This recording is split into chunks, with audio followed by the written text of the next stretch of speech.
Chances are, if you are an anime fan who enjoys watching anime YouTube content, you got this video recommended to you. The title is Ranking Literally Every Single Anime Ever. Oh, no, that is not the title anymore. They got changed. Now it's Ranking Literally Every Single Anime That I've Watched.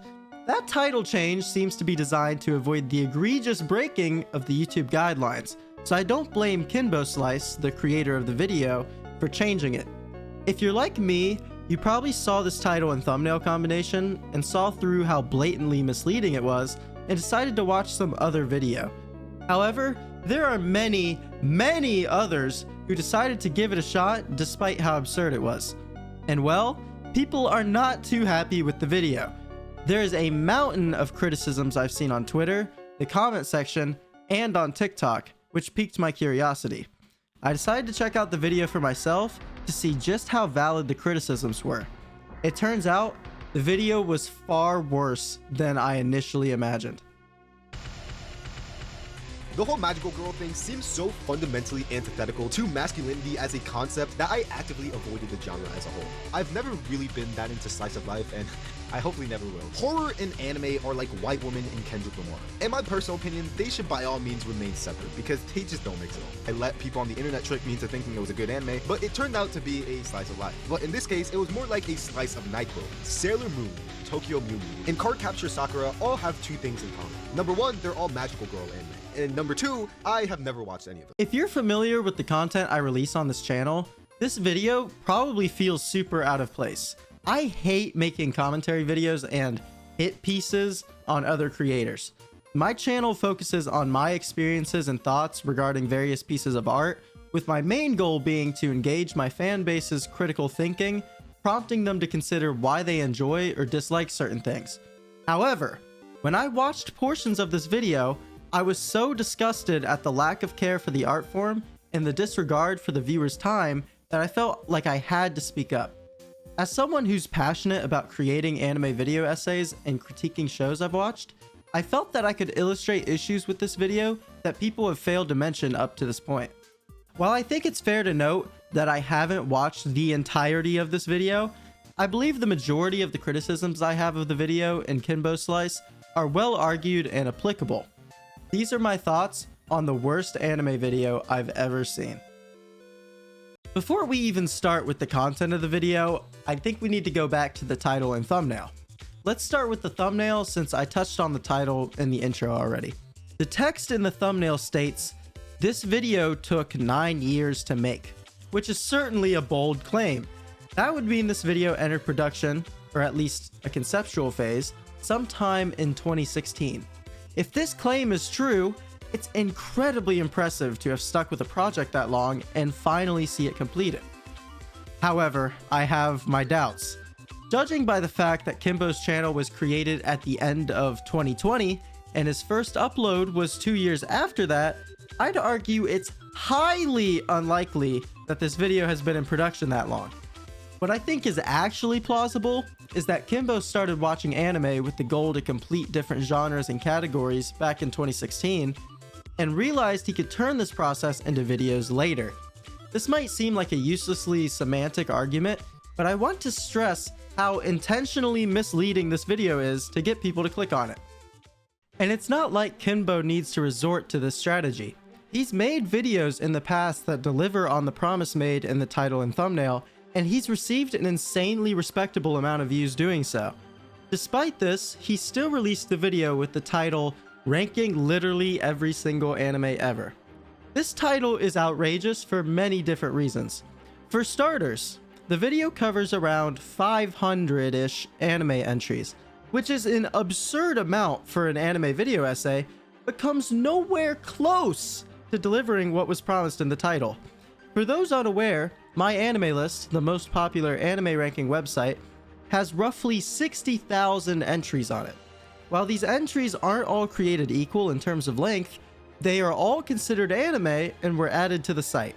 The fact that this video had the title it did and covered less than 1% of the anime cataloged on this site is ridiculously shameless. There are also countless different shows that people were expecting to see that are decently popular, but were not present for one reason or another. This leads to another major problem with the video: the refusal to interact with different sections of the medium, specifically regarding genres and demographics.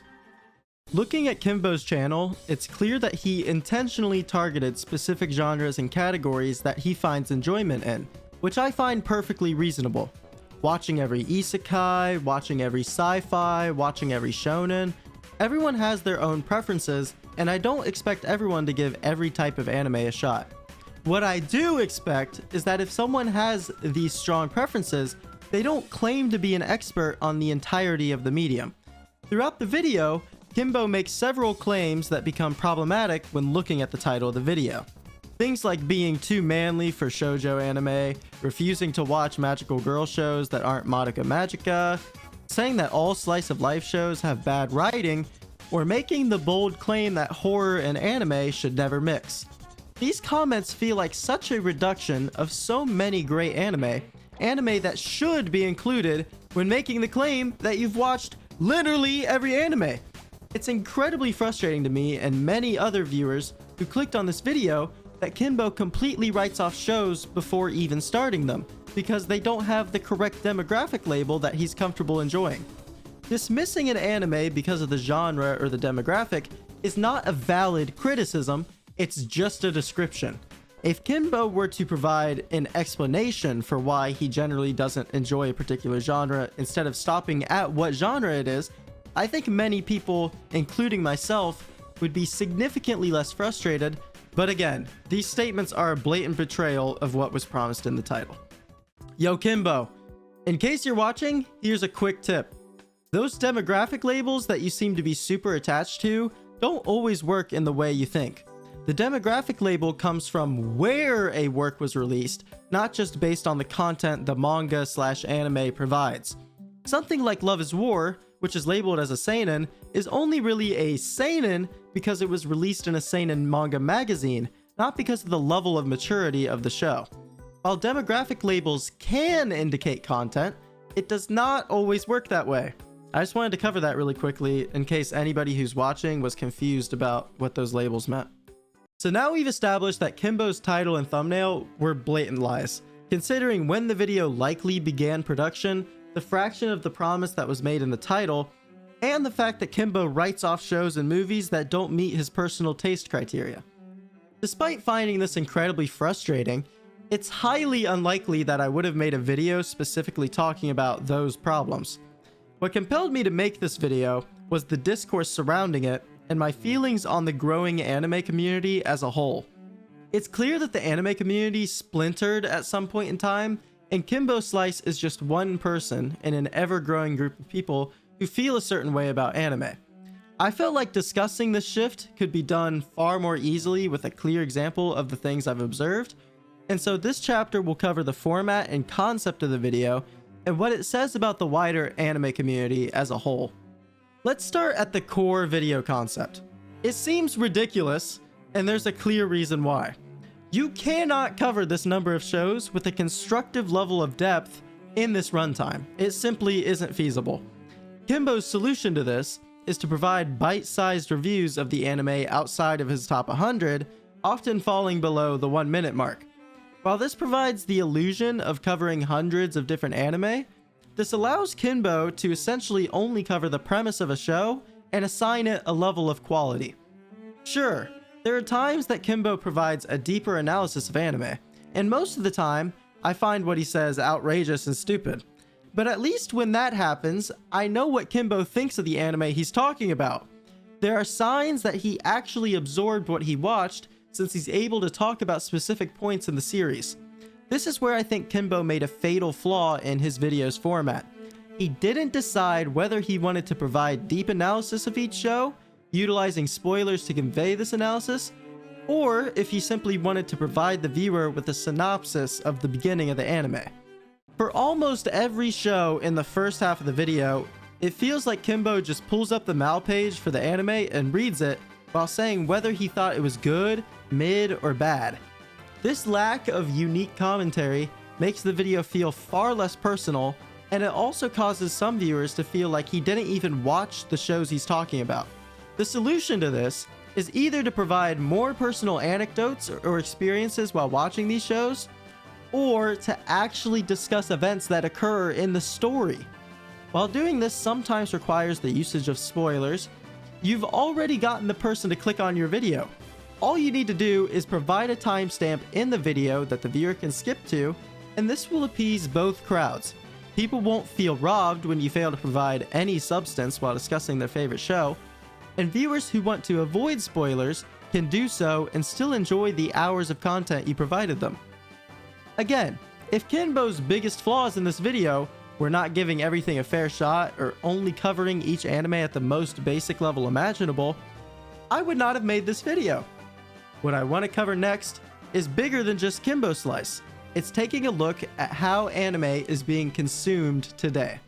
Even if the video had an absurd, deceptive title, it does beg the question, why were so many people drawn to this video? Did they simply want to see if the promise that was made in the title was actually met? I think that's the case for some viewers, but I think there's also a large group of people who think this is the best anime video concept you could possibly have. This comes from a group of anime fans who feel a sense of accomplishment when completing as many anime as possible. I call this type of anime fan the anime completionist, a type of anime fan that primarily watches shows to be able to mark them as watched in their notes app or anime list. Kinbo kinda serves as a final boss of this category of fan, having fully completed several genres and demographics of anime, and combining all of that into this magnum opus project. I think it's cool to have goals when watching entertainment, and I have several myself. My issue with this type of fan is when it gets in the way of absorbing the story taking place. So many of these anime completionists are so eager to get through these shows that they won't retain the actual content that was present. I believe that's why Kinbo had such surface level analysis of so many of these anime. His objective was always just to complete them for these videos, so why put the effort into retaining his thoughts on the plot and story? Whenever one of these fans completes another anime, it's just another increase to that number of completed shows. Some people enjoy that aspect of completing things, similar to how a collector enjoys collecting items. But some of these fans strictly do this in order to argue their opinion is more valid, which I cannot disagree with more. As Mini Maju on Twitter wrote, mass consumption doesn't lead to good taste. Everyone is free to watch anime however they please, but I'm free to contest this way of watching. As somebody who's felt true fulfillment absorbing so many of these unique stories, I feel that speedrunning shows to make yourself seem more credible is an easy way to miss out on so many good experiences. You can call me pretentious if you want in the comments, but I'd rather be pretentious and actually retain the experiences I have than try to watch everything to see a number increase. So I clearly have an issue with watching anime for completion rather than enjoyment, but at the end of the day, my criticisms of how somebody consumes anime don't mean all that much. What I can critique with true substance is the ranking scale that Kinbo uses in this video. There are 3 distinctions Kinbo uses when ranking most of these anime: writing, enjoyment, and whether or not he's finished the story. If you ask me, I would have expected Kinbo to have finished the anime he talks about in this video, given how the title was phrased, but what did I expect? I was stupid enough to click on the video already. What I find personally fascinating is the distinction between enjoyment and writing, and how the balance of the two is reflected in how he rates the shows in his video. When I kind of forgot to explain my criteria for ranking stuff, so it's simple. It's just 50% based on writing, where I try to rate it as objectively as possible, and 50% based on the enjoyment that I personally got from it. And the reason why I decided to do it this way is because obviously I have my own biases. Like, if I had my way, every single harem show would be shipped off to the lowest tiers, irrespective of quality. But I also wanted the list to feel less robotic and make it so I can inject my monkey brain subjective takes into the mix. This distinction is strange for a few reasons, but the most notable of those reasons has to be the lack of a definition for the term writing. Writing could mean a number of different things, but he almost never refers to what writing means in any of his reviews, and he even leaves out a number for some shows regarding writing. I just find it peculiar that this specific category of storytelling is included in his rankings and has the same power as enjoyment. Kinbo is allowed to have whatever ranking scale he wants. I just wish he spent the time to define what he means by writing or include why it's a separate ranking criterion in the first place.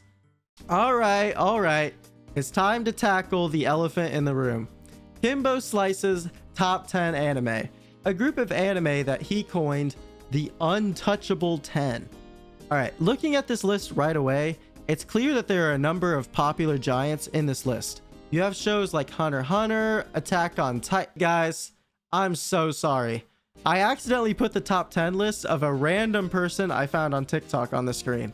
I hope you can all find it in your hearts to forgive me for this error.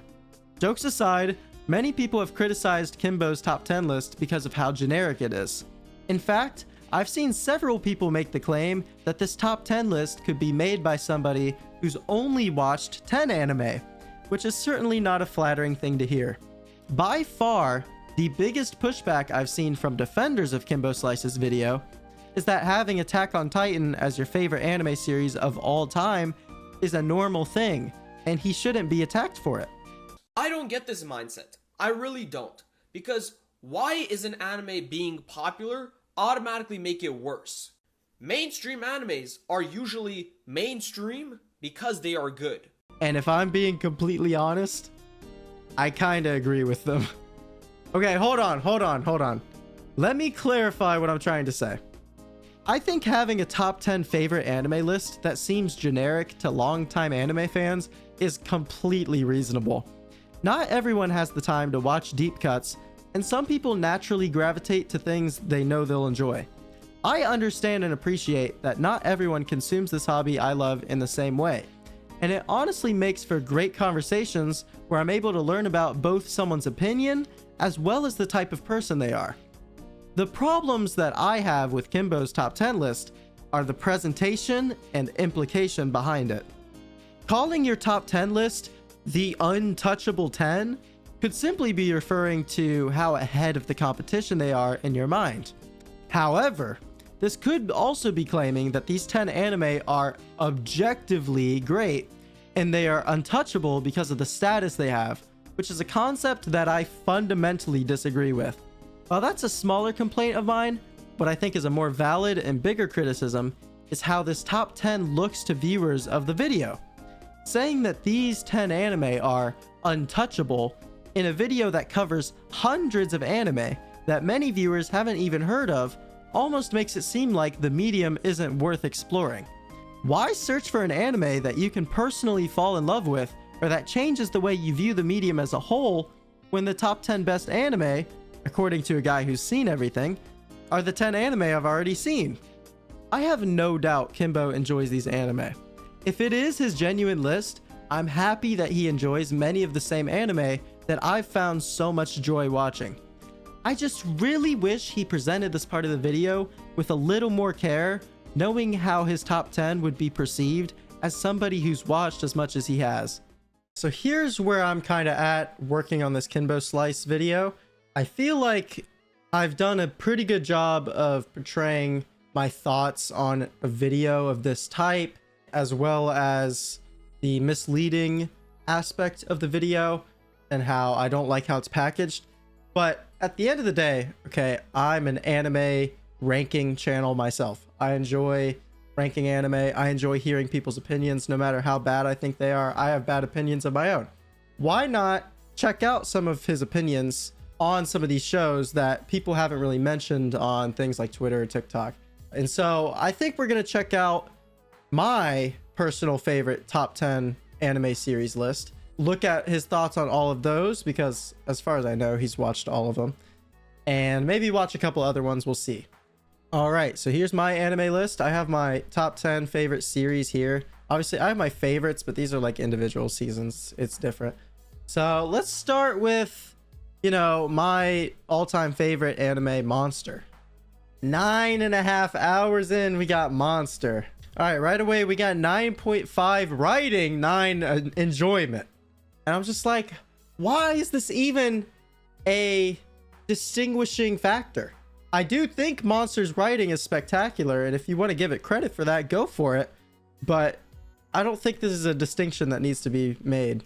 So Monster is about Tenma, who has saved countless lives through his successful career as a surgeon. Johan is a boy, but as Tenma sees it, he's a pure evil monster, a psychopath.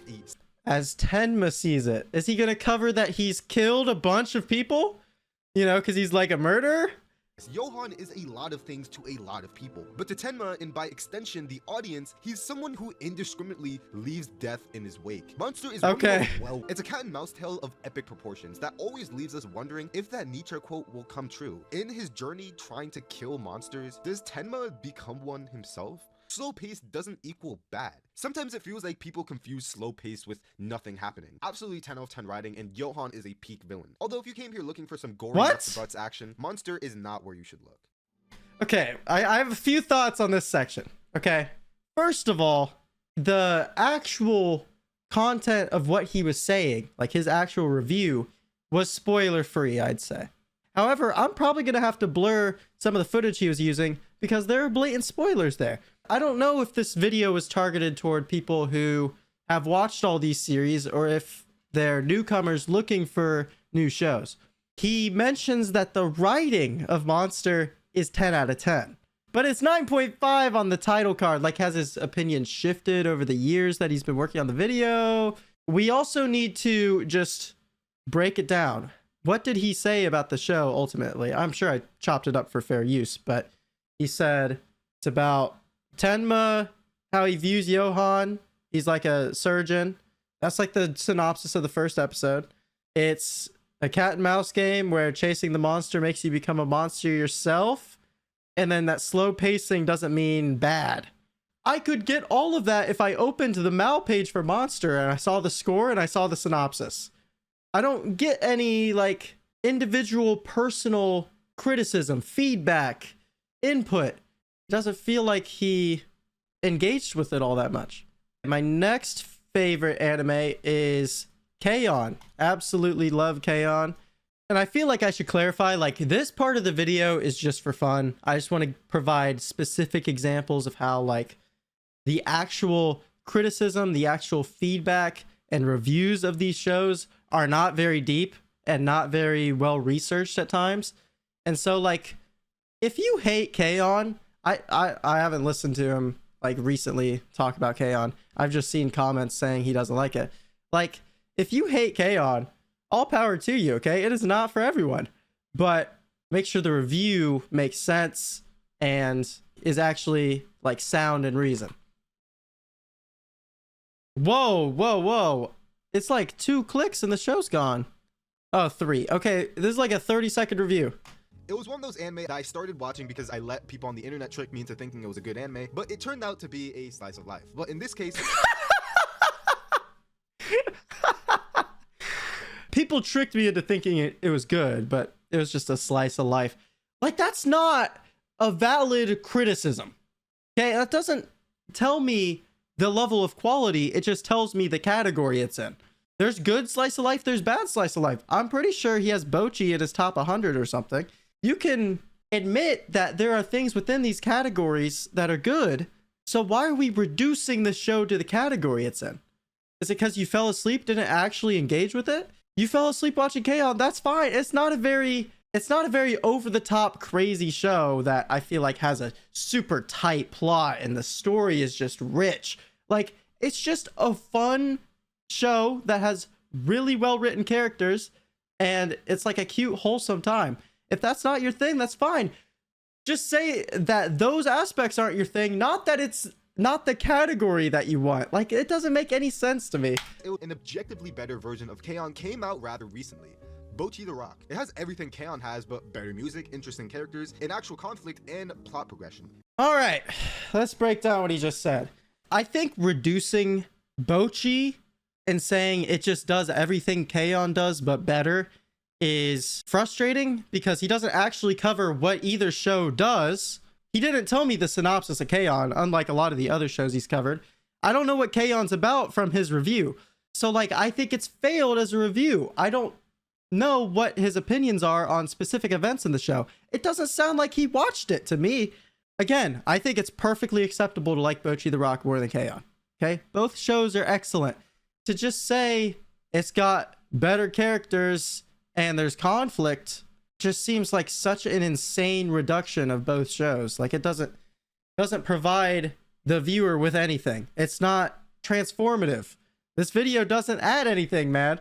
All right, next. Bunny Girl Senpai is my third favorite anime series of all time. 7.5 for both.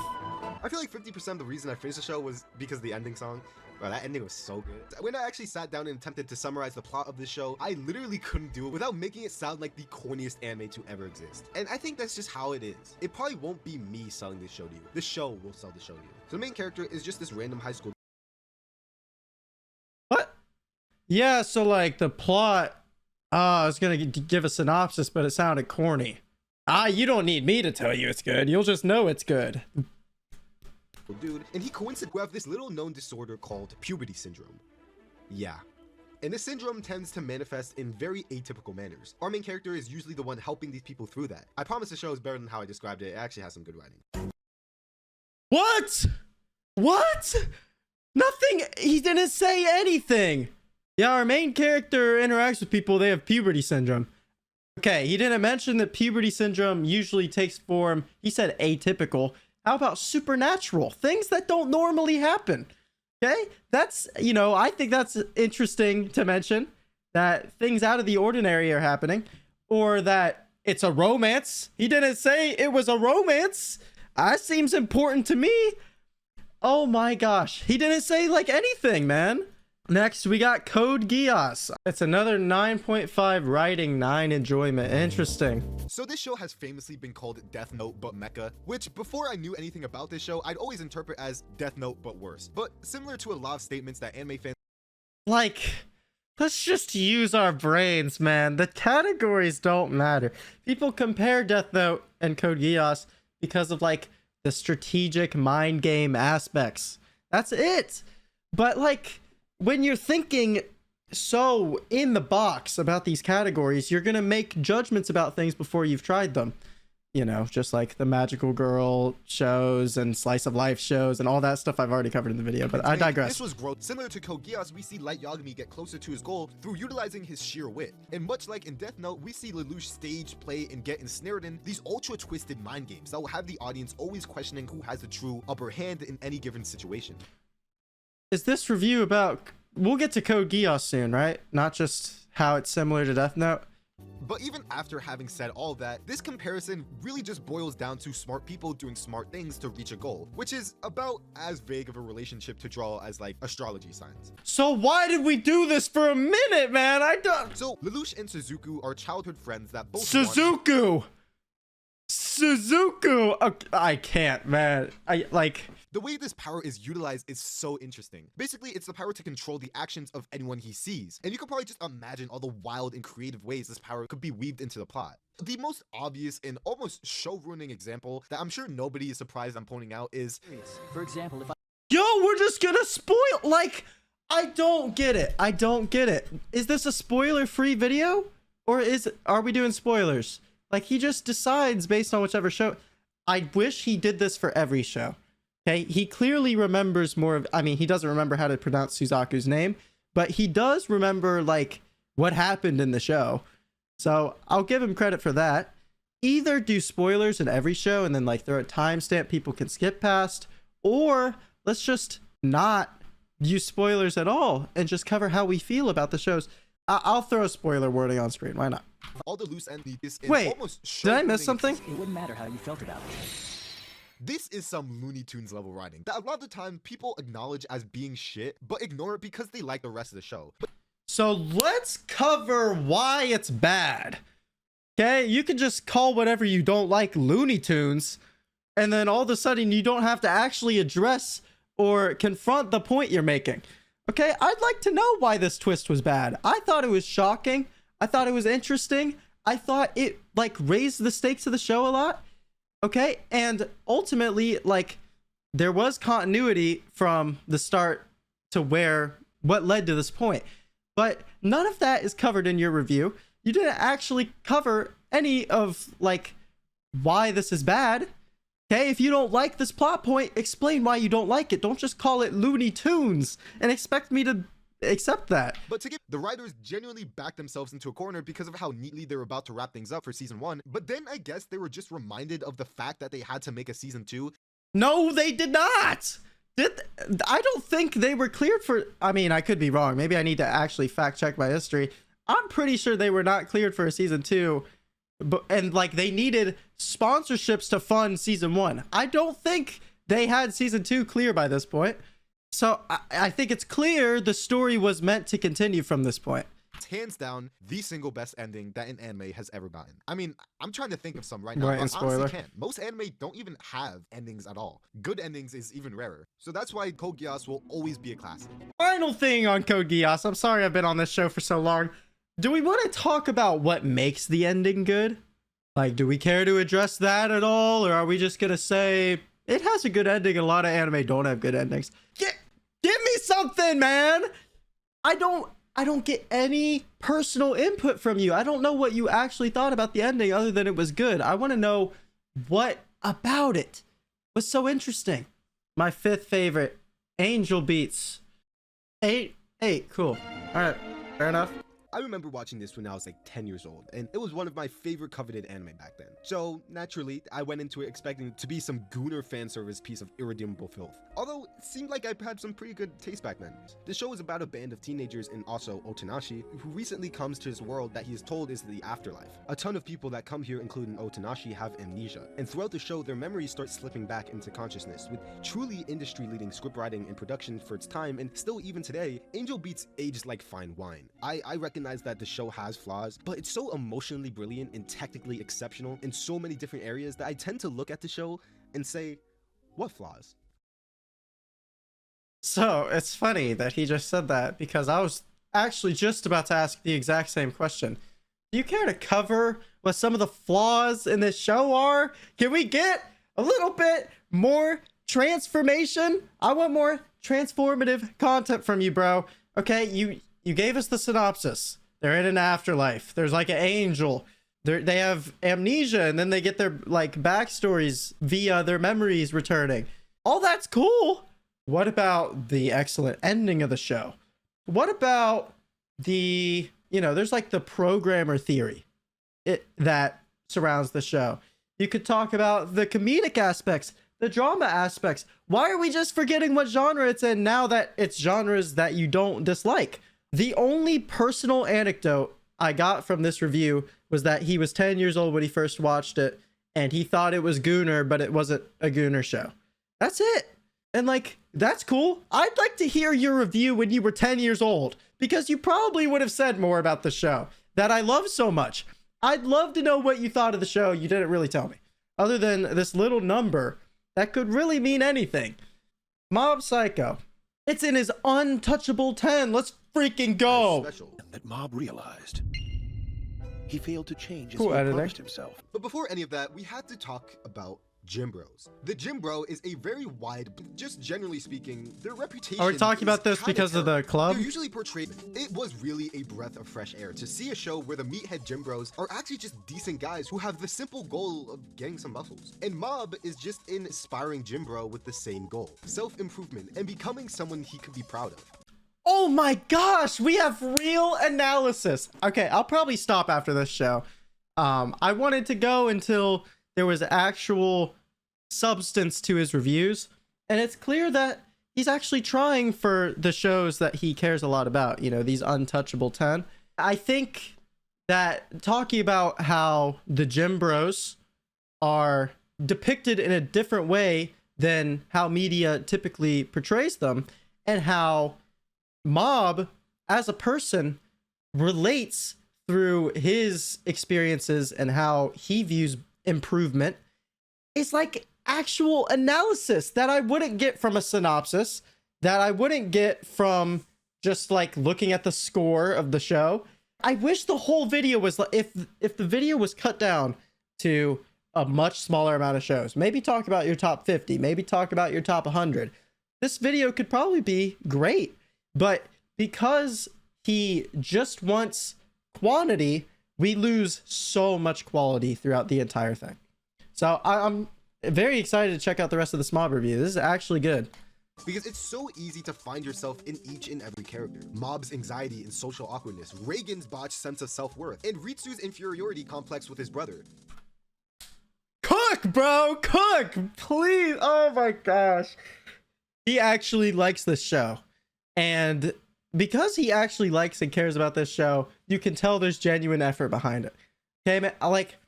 I want to make clear to Kinbo, I don't hate you, man. I want you to make the best possible content you can. So I have critiques of what I've seen. I know so many people that love this show for so many different reasons. Some are there solely for the fights, others are there for the laughs, and a lot of people just resonate with the characters. But me personally, I'm here for all of it. Okay, honestly, like it wasn't a super long review, which I understand for a video of this length, right? But it had so much substance. He talked about what he actually enjoyed about the show. He compared it to other things, but the comparisons actually amplified the qualities he was talking about in regards to Mob Psycho. And he had a actually unique comment regarding the Body Improvement Club that I've never heard before, despite being a gigantic Mob Psycho fan. So yeah, man, Kinbo, you did great on this part. And I really wish the entire video had commentary that was this deep, that was this analytical, because you really delivered a great product here. But because the video is 11 hours and you reduce so many of these anime and you misled thousands of people with your title and thumbnail, it's really hard to look past all of that to get to this point. I've been incredibly critical of KinboSlice and his video, and I want to clarify a few things I felt were necessary to establish for me to post this video in good conscience. To start, I don't want to attack the effort KinboSlice put into the video. While I completely disagree with the presentation, tone, and format of the video, I respect the effort that Kinbo clearly put into this passion project. I myself tend to make longer videos, so I know how much time goes into them. The level of editing on this project is genuinely absurd for the length of the video, and I don't want to make it sound like I'm totally ignoring the effort he put in. My critiques in this video are meant to target the deceptive tactics Kinbo used, as well as the shift in anime discourse that frustrates me as a fan of the medium. Like I mentioned in the intro of my video, I hope this can activate my viewers' critical thinking skills, and we can all have a proper dialogue about the issues I've presented, rather than attacking and hating on KinboSlice's character. Kinbo, if you're watching this video, I know you can make fantastic content. Your Mob Psycho review proves that to me and many others that watched my video. While I disagreed with the presentation, I thought the isekai video you made was well formatted and authentic. You delivered on the promises you made in the title and thumbnail, while providing your viewers with a fresh, unexplored video concept. I hope you take the criticisms I've made to heart and make changes that better fit YouTube's community guidelines, as well as better respect the intelligence of your fanbase. Thanks for watching, team, and I will see you all again soon with a return to anime and music content that I hope you can enjoy.